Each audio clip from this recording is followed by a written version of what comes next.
Good evening, and thank you for joining us tonight. My name is Beth Chartier. I'm an admissions advisor with the MIT Executive MBA program, and I am joined by my colleague, Tom Little, who is also on the program team and part of our team this evening.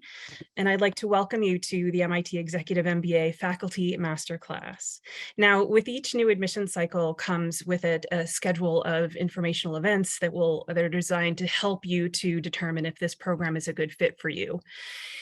We have different events that talk about the curriculum and the admissions process and different aspects of the program. But tonight, I'm really excited because tonight is our faculty masterclass, and I'm very excited to introduce our faculty tonight, Scott Stern.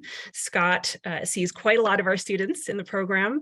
He teaches the Business Essential Competitive Strategies class. He teaches entrepreneurial strategy, which is one of our executive electives. And he is also the co-founder. He also co-founded the MIT Regional Entrepreneurship Acceleration Program.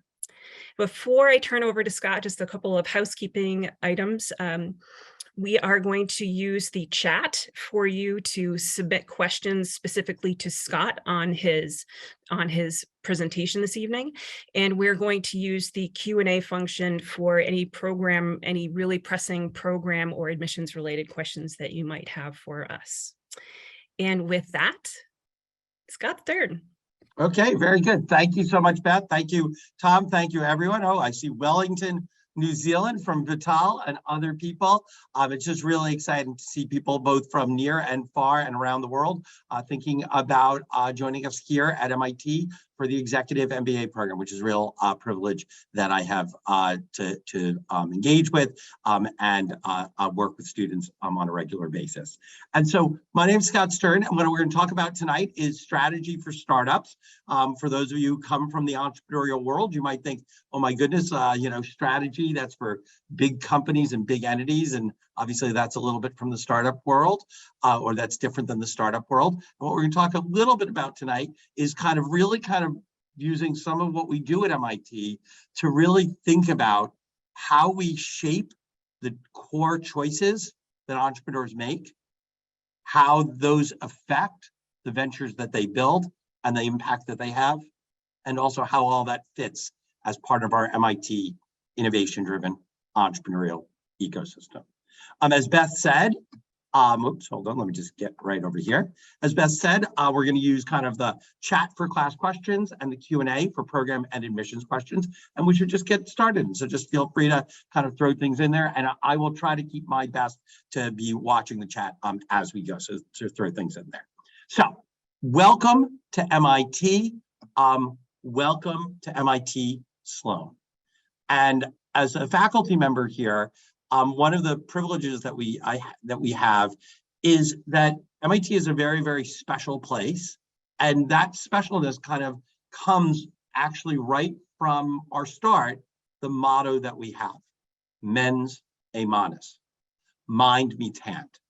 So the Sloan School, the EMBA program, everything we do at MIT is guided by the idea that we are rigorous, we take education, we take learning, we take research seriously, but we do that very much with an eye towards impact, relevance, and drawing upon and interacting with the real world. It's not an ivory tower. And so just kind of give you a sense of what that looks like at MIT, just in a kind of little hint around our entrepreneurial ecosystem. Let me bring you very briefly back to the 1970s. This was actually as an aerial shot of Boston in the 1970s. I imagine there's maybe a few people who were kids at that time in this area. And you can see there really wasn't much here. Kind of MIT is to the right of this photograph. And basically it was a bunch of empty lots.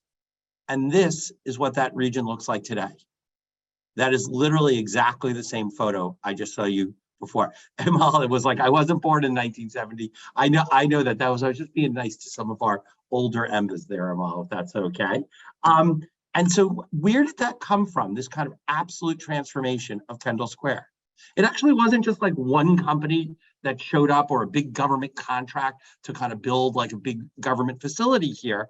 Instead, actually, almost all of Kendall Square was built out of startups, and a disproportionate number of those startups from Lotus back in the day, to the engagement with companies like Biogen or Akamai, to some of the recent Sloan startups I've featured here, are all part of a lot of what we do here at MIT Sloan.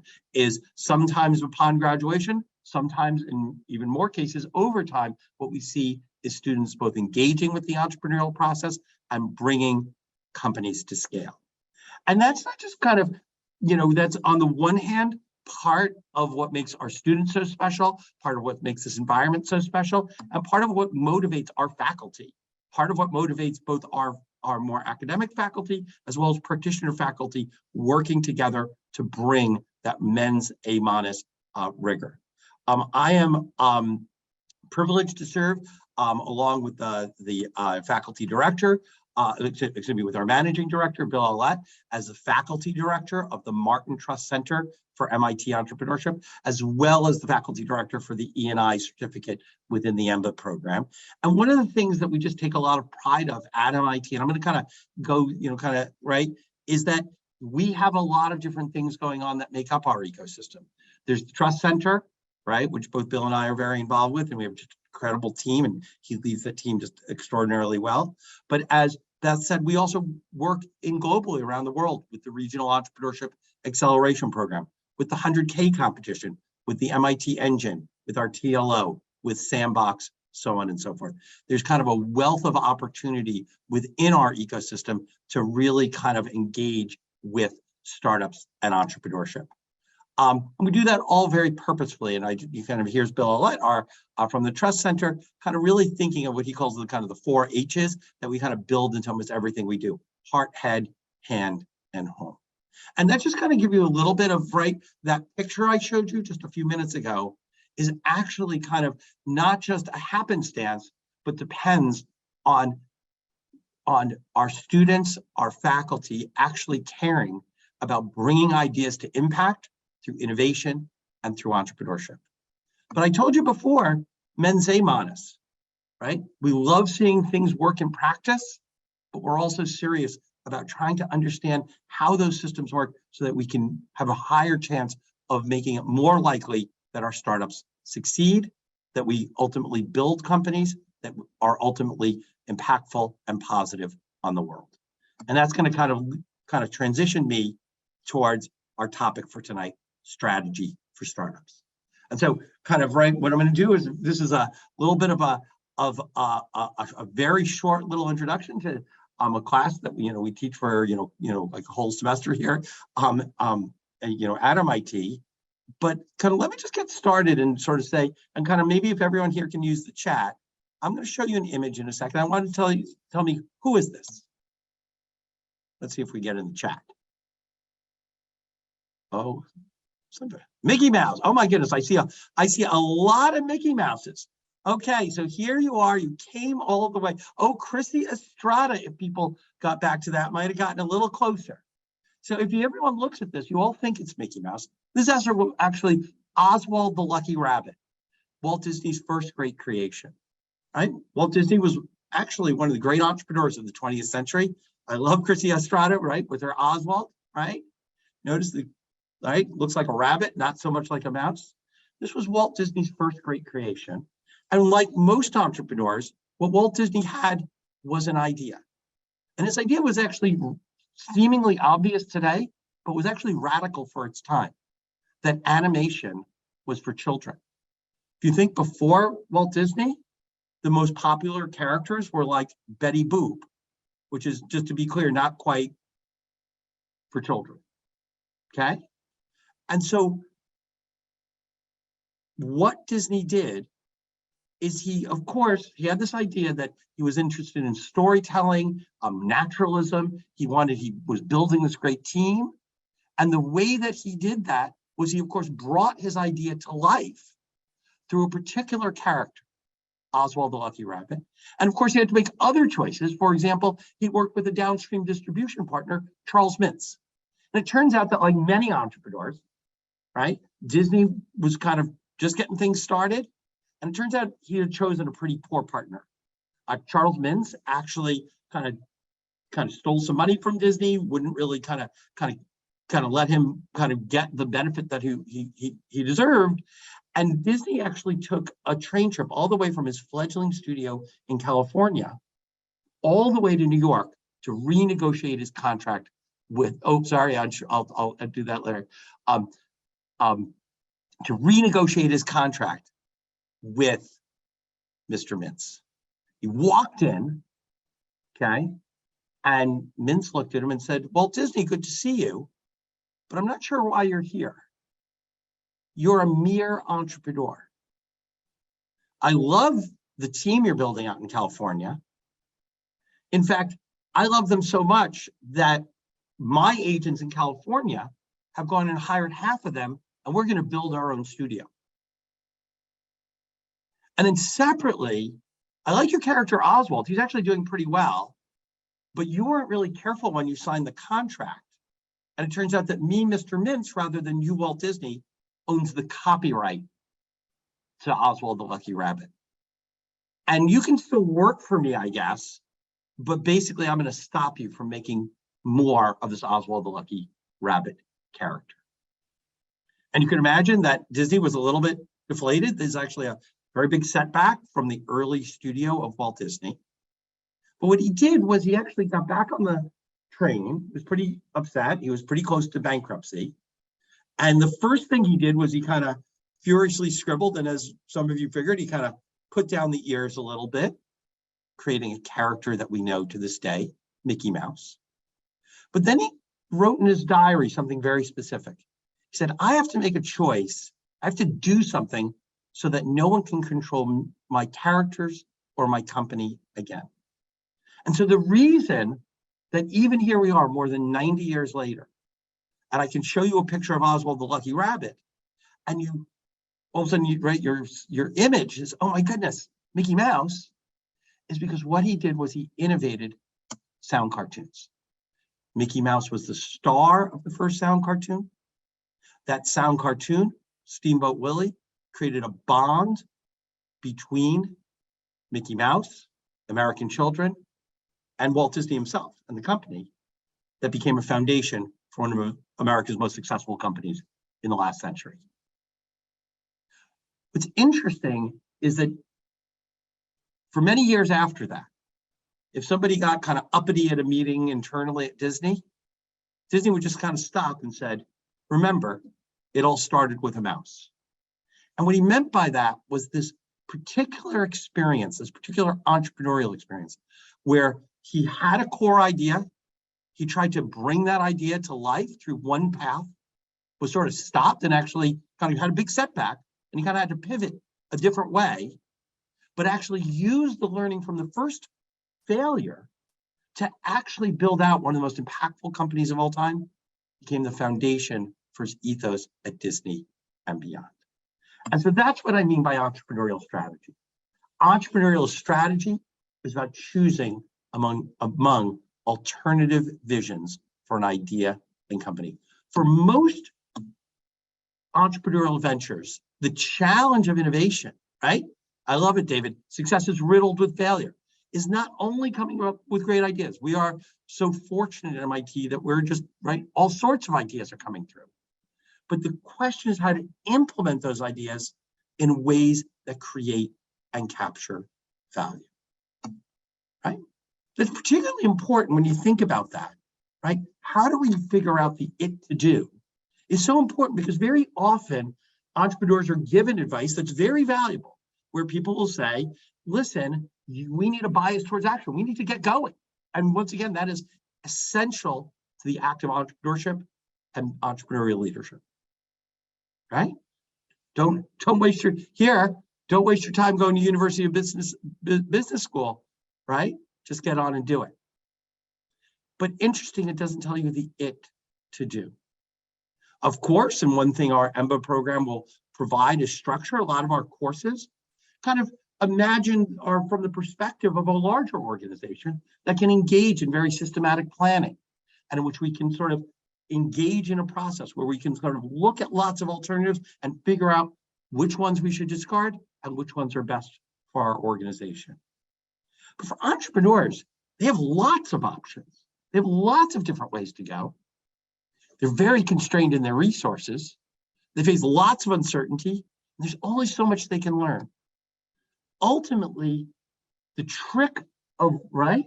The trick is of strategy for startups is how do we undertake an active process of learning and experimentation, and even some failures along the way, to learn enough about our alternative paths to figure out what strategy to choose and to scale. Ultimately, entrepreneurial strategy is about the sequences of choices that a founder and team make to test specific ways that we can create and capture value when entrepreneurial experimentation requires commitment. Let me just kind of give you like one little insight around that. Right? And thank you, Mikkel. I love it, right? Tells you the it to do. Is it very often, I know, right, one of the privileges that we have working with our EMBA cohort is almost all of you are super experienced. You're already in leadership roles. You're already at a point in career where you're already impacting and making a difference. You've had to make high stakes choices. One of the distinctive features of the kinds of choices that entrepreneurs make is that they're not the kind of choices where there's a clear one answer. In fact, right, we undertake the process of learning and experimentation to figure out, is this a general path? Is this an idea worth pursuing over the next few years? And then surfacing multiple options, but recognizing that we're, given our constrained resources, we're not going to be able to do it all. And we call that process test two, choose one. It's the process of being honest with ourselves and rigorous, that when we can see multiple feasible paths forward, it's sometimes the case that we have to leave a meaningful, potentially feasible path behind. For those of you who are interested, we have a lot of activity, a lot of material around this, entrepreneurial-strategy.net. There's nothing like a pandemic to write an entire book. This is my great colleague, Aaron Scott, who's also here at the Sloan School, and Joshua Gans. And sort of a lot of the work we do in entrepreneurial strategy is kind of really thinking about how those choices matter. And absolutely, I love all the comments in chat. And what I want to do is take like one step back to kind of give a sense of why is this problem so tricky, and what are the practical implications for the choices we make as founders and within entrepreneurial ventures. So the first point, right, is there is more than one, right, for almost any good idea, there's more than one potential path to create and capture value from that idea. In other words, very often, some of you I know are already working startups, right? Founders come up with ideas all the time, and even for a given idea, they can animate and see many different ways forward, right? But ideas are different than strategy. Strategy is the particular way you move forward among many alternatives. So on the left, we can see, many of you might know this as Howard Schultz. Many people think of Howard Schultz as the founders of Starbucks. Actually, he wasn't the founder of Starbucks. The gentlemen on the right were actually the founder of Starbucks. And their idea was actually pretty simple. Their idea was that American coffee was terrible. If you come to the EMBA program, I would use a less polite word around that. That American coffee at that time, in the kind of 1970s, was absolutely atrocious. Maxwell House or Dunkin' Donuts was the piece de resistance. I can see Sabine is still a little worried with the situation. Absolutely, I'll get there, Sabine, don't you worry, all right? And so their initial implementation of that idea was actually not a cafe, but was actually selling beans, right? Teaching people how to make French press coffee at home, selling very high margin beans, and then basically, right, importing beans from Europe, roasting them up, giving them to people, teaching people how to zzz at home and where they can make their coffee. Howard Schultz was actually an early employee of Starbucks and was on a buying trip in Milan when you all of a sudden realized, oh my goodness, there's a completely different path they could take, which was take advantage of coffee culture and cafes, right? Oh my goodness, we got American. I've ignited a coffee war, Beth. I hope that's okay with you. right? And so what happens is he goes back to the founders of Starbucks and he's like, listen, why don't we try implementing that same basic idea, dramatic upgrade in the American coffee experience, but let's do it in a way where we're actually kind of building out a cafe. And the founders were like, actually, we're just getting traction with the first thing. We're stretched as it is. No. But then they themselves went on a little bit of a vacation.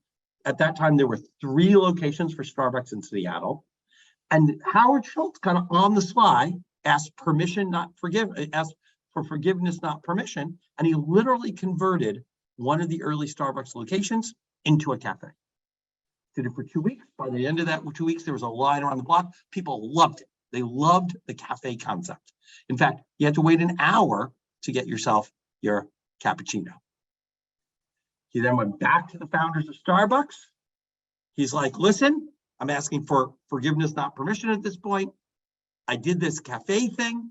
People love it. And guess what they did? They fired him. How dare you make our core customer who are currently earning lots of money on, who wants to buy beans, wait in line for an hour while you put together a frappuccino. And so Howard Schultz actually founded a cafe called Il Giornale that was like his implementation of that broad idea. He then actually bought the Starbucks brand name and sort of logo from the founders about 18 months later. And a lot of people hear that story and they say, wow, these guys on the right, they are a bunch of losers. They had it right there for themselves and they didn't make anything of it. Actually wrong. They were the team that scaled Peet's Coffee, the other major coffee, right, high-end coffee that emerged from Seattle in the late 1970s and through the 80s and 90s. In other words, there really were multiple ways to go to market, to take advantage of this great opportunity. And the original founders of Starbucks and Howard Schultz just had different conceptions of which path to choose. That's absolutely right, Koladeep, right? We think hard about entrepreneurship as well. I love all the comments. Perfect. Great engagement, right? Interestingly, you know, even to this day, right, the orientation around Peet's is more towards the quality of the coffee and a little bit less around the cafe experience and just kind of various, you know, bakery items and things like that. And there's just kind of, even to this day, if you go into a Peet's versus Starbucks, you can see the reflection of those early strategic choices. I agree with you, and absolutely. The second point is, entrepreneurs, by their very nature, can't pursue all those paths at the same time. They don't have, right? They don't have the resources. They don't have the time. But even more generally, they actually have very different kind of, right, different alternative approaches that have very different implications for who's your customer, how to organize, kind of what value you're providing and not. Let me give an example of that, right? So some of you might know these symbols, right? Others might not. These are the symbols for Tinder and Bumble, basically the 2 leading dating sites right now in the United States. And what's interesting is that Tinder and Bumble, right, came out of a process of entrepreneurship, actually as well, entrepreneurship, right? That actually, first there was Tinder, and in Tinder, either side of a potential date, men or women, can choose, in fact, to basically contact the other. Whitney Hurd and her co-founder, Andre Andreev, they were, right, Whitney was actually one of the on the co-founding team of Tinder, left Tinder, and she actually founded Bumble with the belief that she had to create a different type of experience where that prioritized basically that for heterosexual couples, it's the woman who basically makes the initial contact for a man in the dating pool. Not surprisingly, that actually changes, that one design change. And you can't sort of have both of those designs on the same platform at the same time, right? You as a platform designer, as an entrepreneur, as a startup platform, are choosing those design parameters. And those different design parameters very much change what people use, what customers are attracted to the platform, how they use the platform, and the ultimate consequences of the platform for your customers and for your revenue and for your competitive advantage. Okay, there were choices equals debts and constraints. I like that.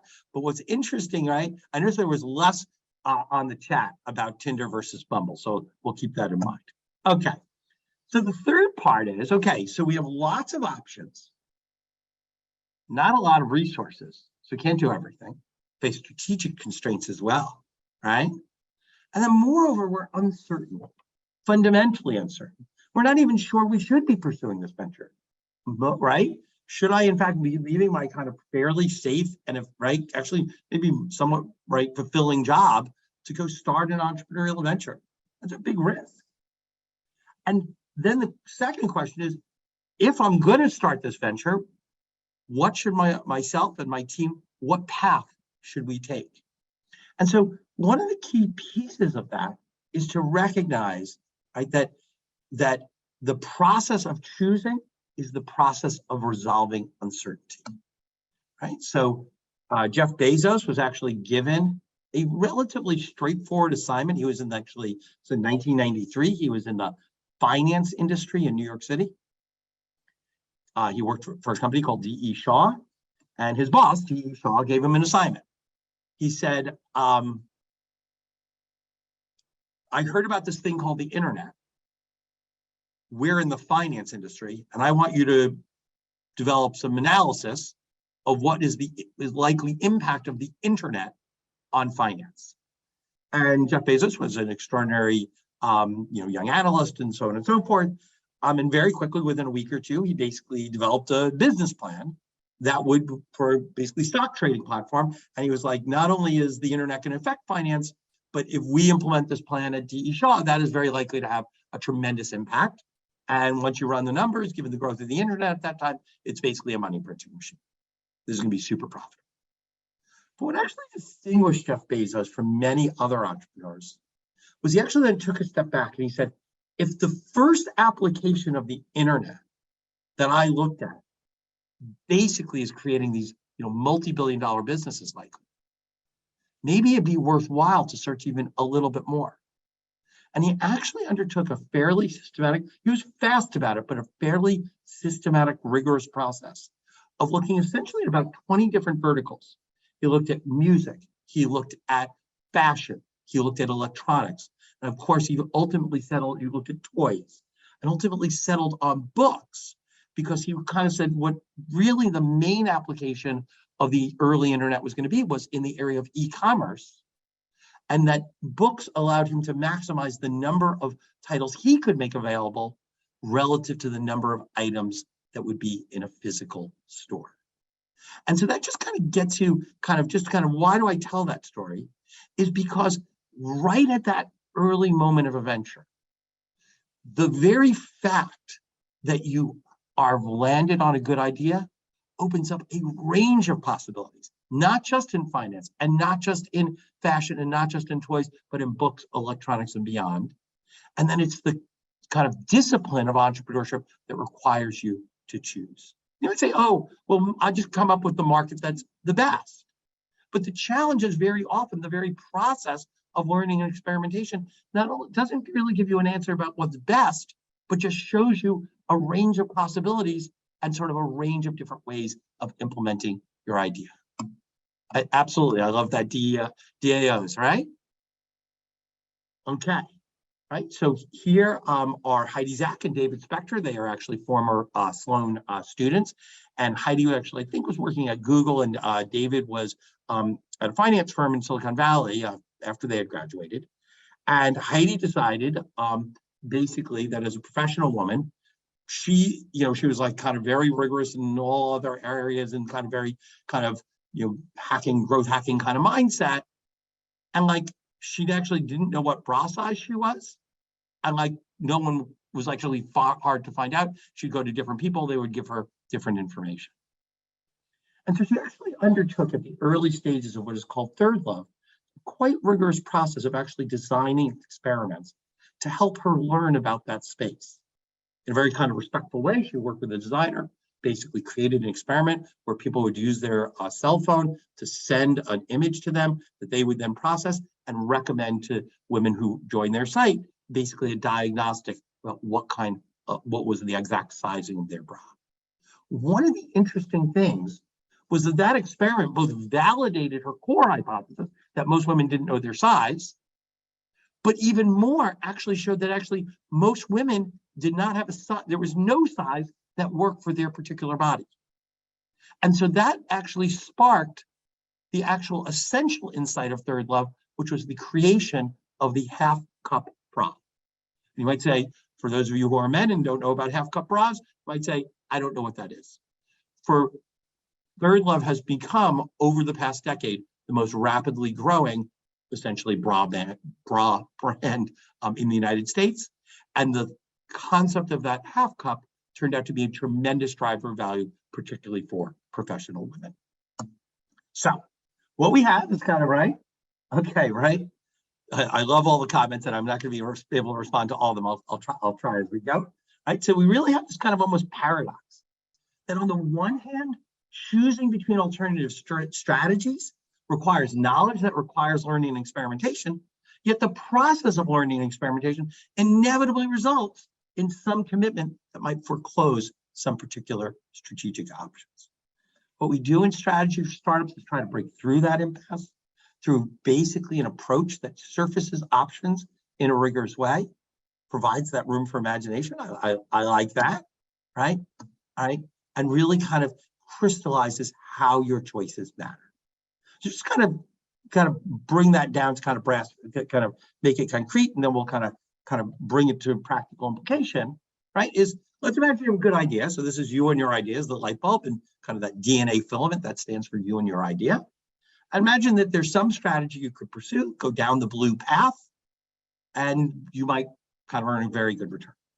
In fact, we know so much about this kind of investment decision that we know that it'd be really good to actually break it up, to actually do a little test first, create the little blue light bulb, and if the news is good, continue on towards the blue strategy.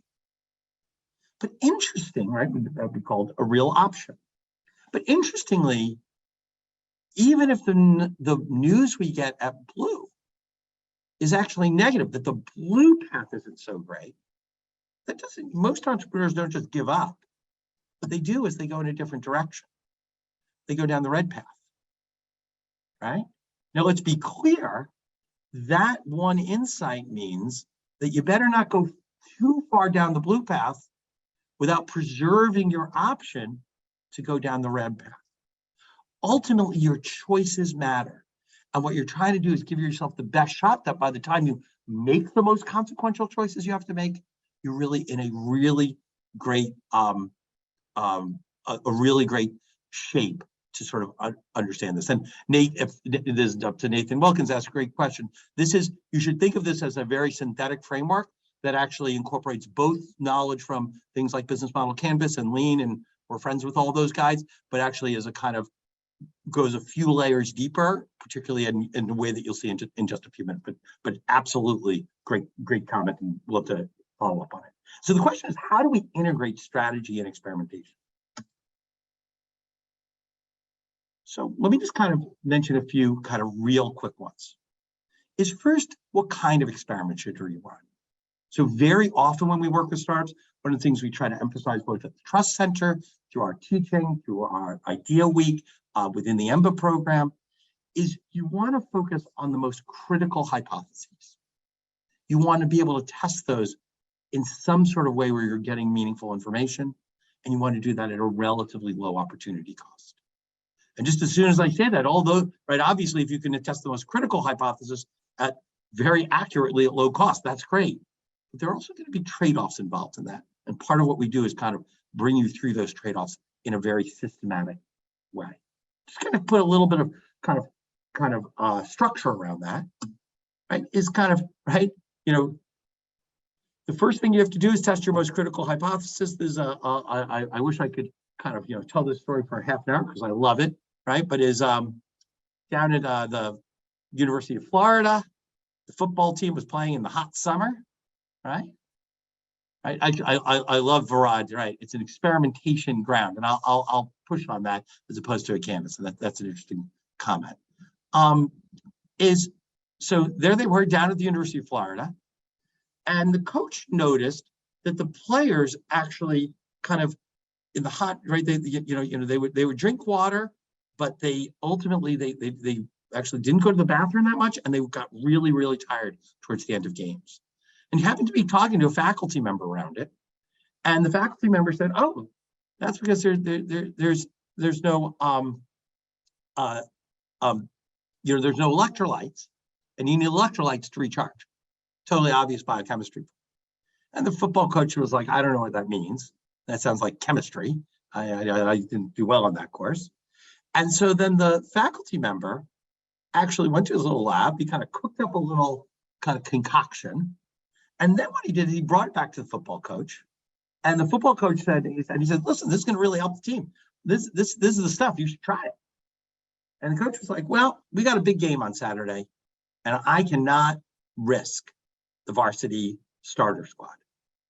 But we actually have a second stringers, and they play against the kind of starter squad, right, in our practices. So what we'll do is we'll have a game, and we'll give your kind of concoction to the junior varsity, while our starters get they'll do the regular thing." And they came out in the first quarter. As usual, the starters absolutely demolished the other team. The second quarter was kind of to a tie. Halftime on the third quarter, they got a little bit of rest. The starters did pretty well, but then they started to flag. And then over the course of the third and the fourth quarters, the team that had electrolytes, this crazy, terrible tasting stuff, they actually rallied and ultimately won, which was the first time that had ever happened within this practice squad. And that was the origin of Gatorade. You might say, right? Why are you telling that story, Scott? The point being that was a gating experiment to understand, was there a real effect? Was a sports performance drink a meaningful thing, right? And then, obviously, they had to do all the work of scaling that over time. So what we need, experiments that are meaningful. I know many of you probably have experience in digital marketing.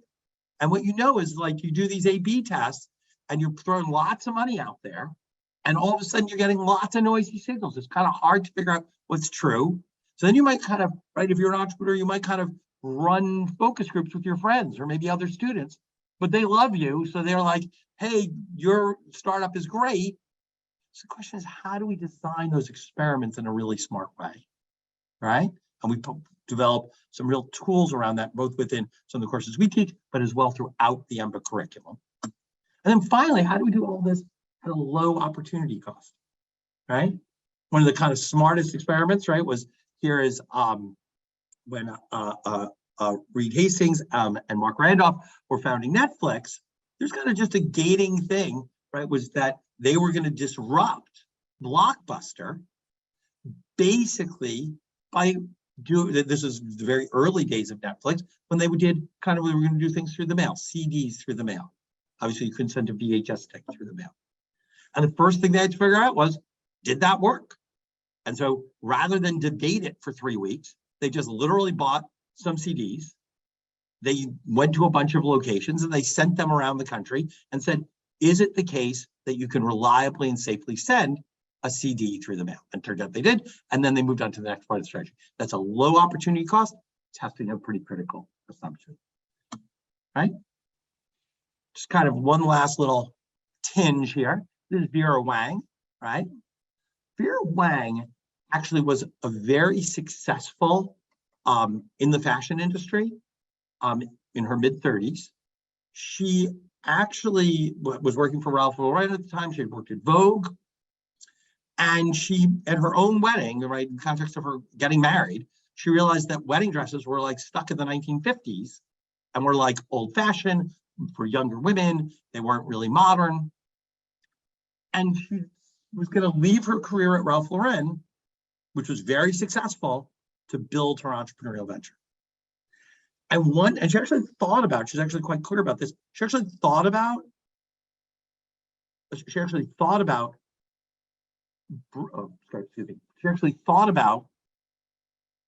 actually designing an entire line of wedding dresses. It would take quite a bit of time, would require lots of resources, so on and so forth. She instead came up with an alternative experiment. She said, you know what I'm going to do? I'm going to open up a small wedding dress shop in a very good area on Fifth Avenue in New York City, that I'm going to stock primarily with the existing wedding dresses of existing designers. And then I'm going to create one wedding dress, which is of my own design. And then what I can do within my own shop is see how customers actually respond to my wedding dress versus others. Are they coming just because I have a nice shop on Fifth Avenue? Or are they coming because of my design philosophy and my design vision?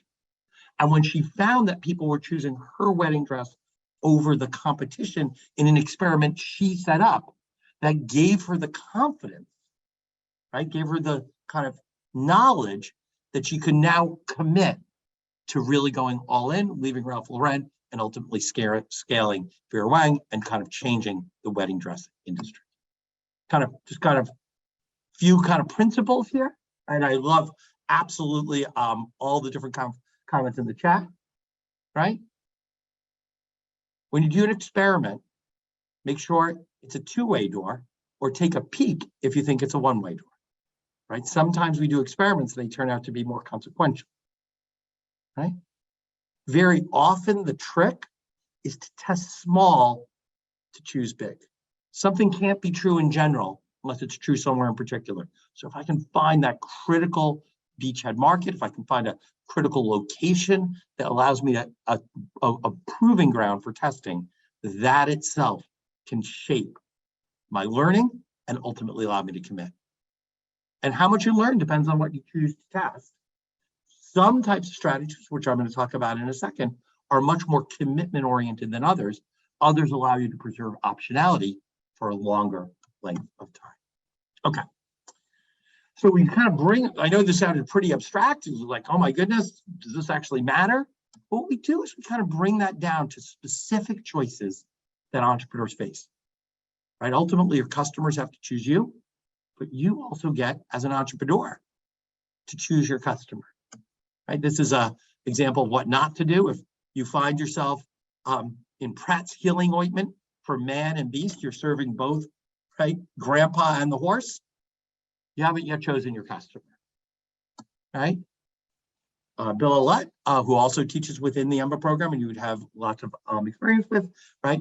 Bill does great work in kind of bringing you through that process of customer discovery, primary market research, of how we actually understand kind of different beachhead markets at some scale.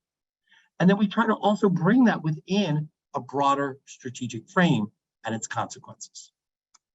So for example, consider Ann Wojcicki, right, founder of 23andMe. Her key insight, her idea, was that the rapidly declining cost of genetic sequencing opened up all sorts of opportunities for personalized genetic testing.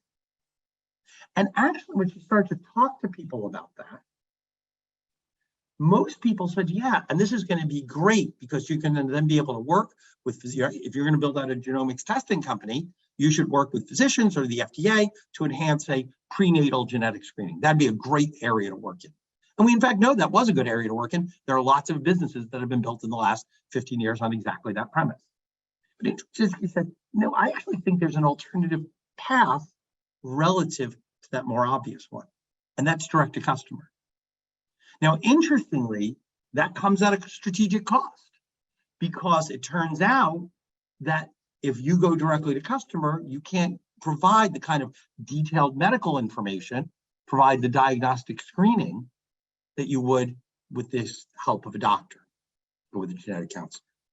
Instead, 23andMe, as I'm sure many of you, if you are a 23andMe fan, you can put it in the chat, right? Many people, right, just love learning about their genetics, loving about their histories, their unusual genetic features, They smell this round and their other people in their family don't, whatever it might be. And so what's interesting here is that Anne Wojcicki chose her customer.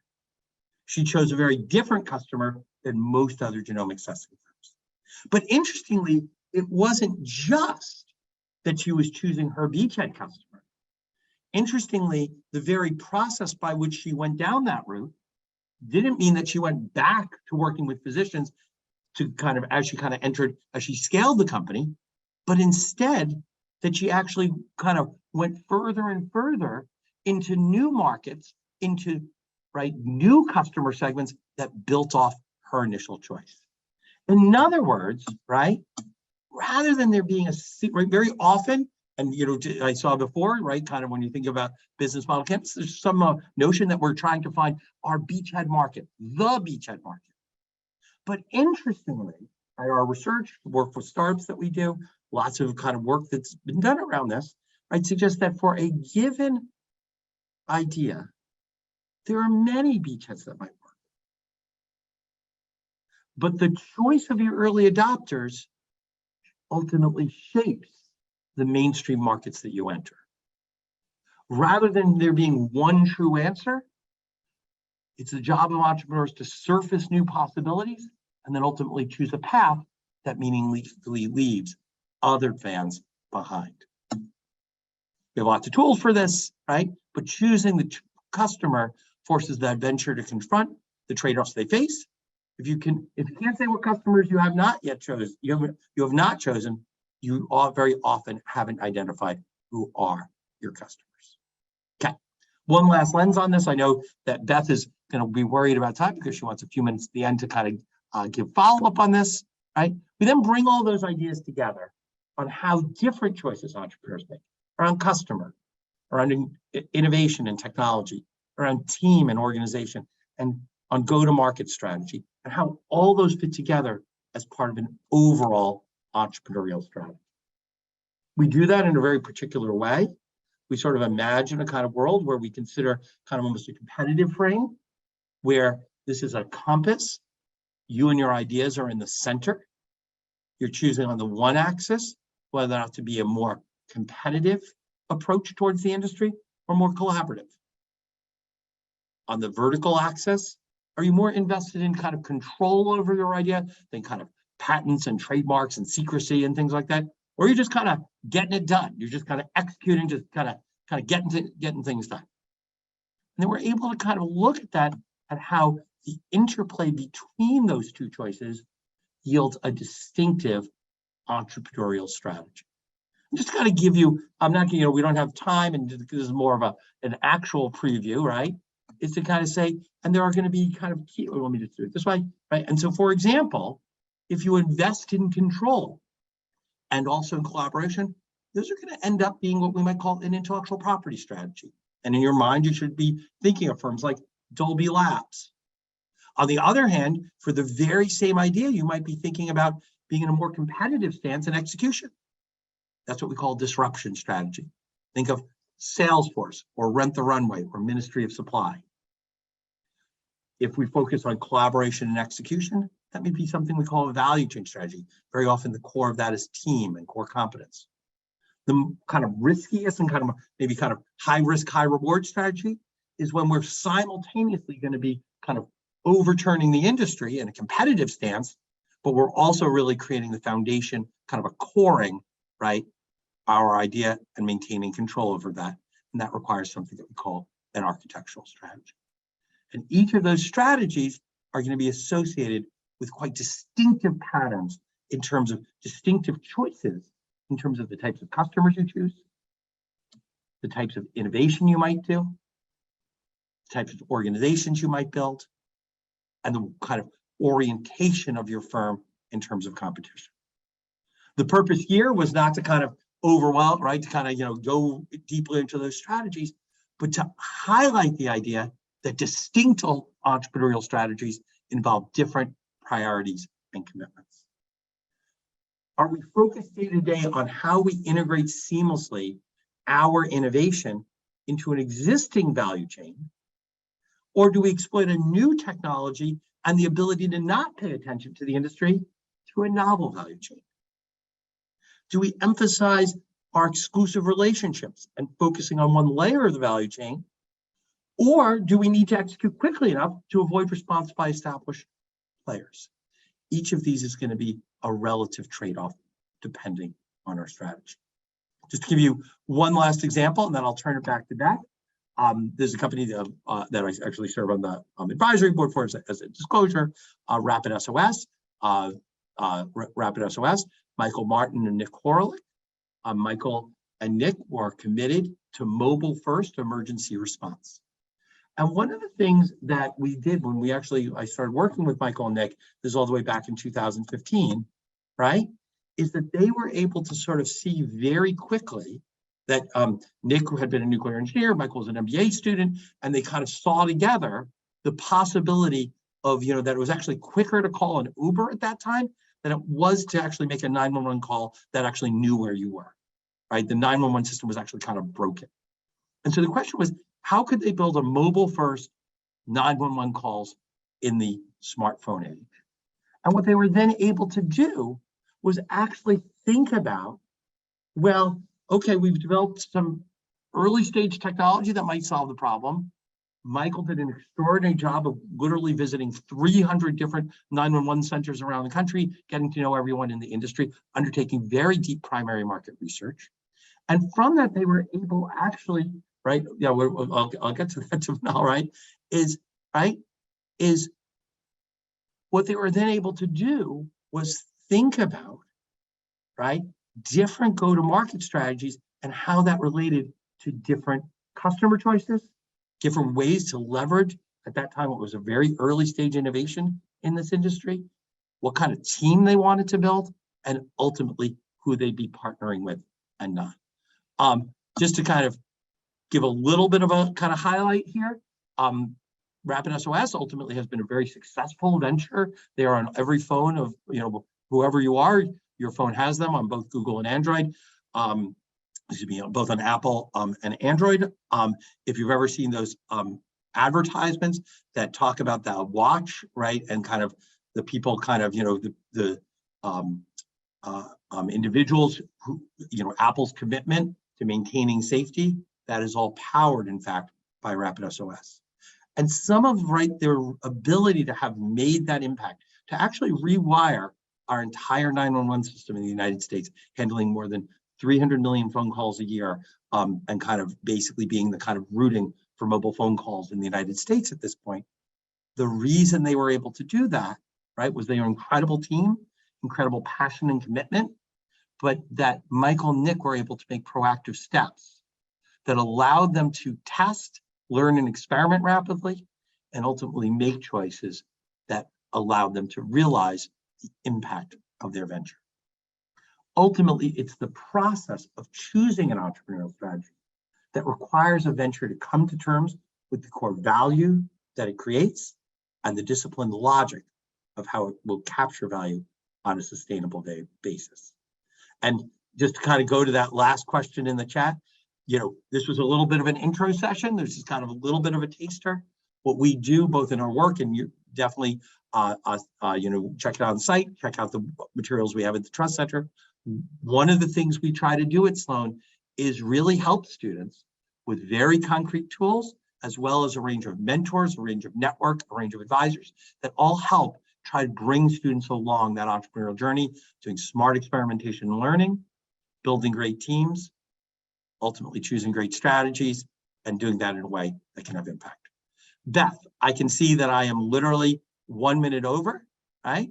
And so I'm going to leave it to you for our last 5 minutes. Thank you guys so much. Thank you, Scott. Thank all of you for that lively participation. And we'll need to have you take your slides down, Scott, so we can put up a couple. Yep. So that Tom can put up our slides for just some closing comments. So thank you so much, Scott Stern, and thank all of you for a very fun evening. And I just wanted to give a sense, our next application cycle is going to open on October 15th, so just a couple days from now. And the application cycle will include 5 rounds. There will be 5 application rounds beginning in January and ending in May for the class that will begin in the fall of 2023, the class of 2025. And all of our deadlines are at 11:59 p.m. Eastern Standard Time on the dot. Tom, next slide. So tonight's event is one of a series of events that we'll offer in this admission cycle, and the most immediate upcoming events are here. We have webinars on action learning and finance, and we're going to be doing information sessions in New York, Denver, Minneapolis, and Tampa. And finally, if you are thinking about this program, if you would like to challenge yourself and challenge convention, if you would like to broaden your skill set and your network, and if you would like to have a bigger impact on your industry and your community and your world, then we look forward to hearing from you. So Scott, thank you. Tom, thank you. And thank all of you for spending your evening with us tonight. It was a lot of fun. Good night.